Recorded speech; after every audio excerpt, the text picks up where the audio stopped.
As the beloved daughter of Secretary of State William Seward, Fanny Seward's diary entries from 1858 to 1866 are the foundation of Krischer's vivid portrait of the young girl who was an eyewitness to one of the most tumultuous periods in American history, Civil War America.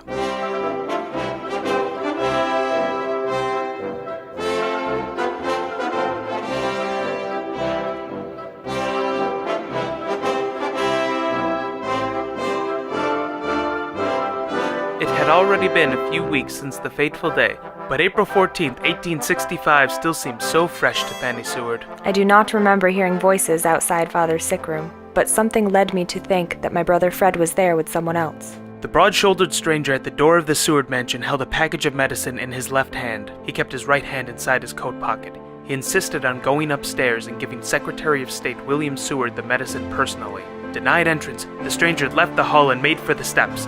Frederick Seward, the son, stopped him. I hastened to the door, opened it a very little, and found Fred standing close by it, facing me.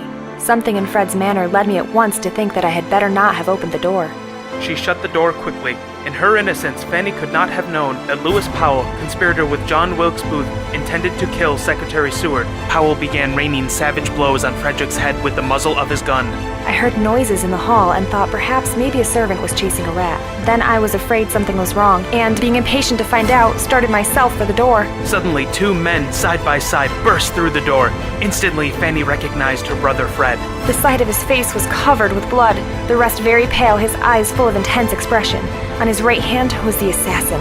He was rushing towards the bed where Father lay. I ran beside him to the bed, imploring him to stop. Fanny, now in shock, watched in horror by the foot of the bed. Powell's murderous rampage was directed at the person she loved most in the world. Then I knew it was not a dream, and I screamed.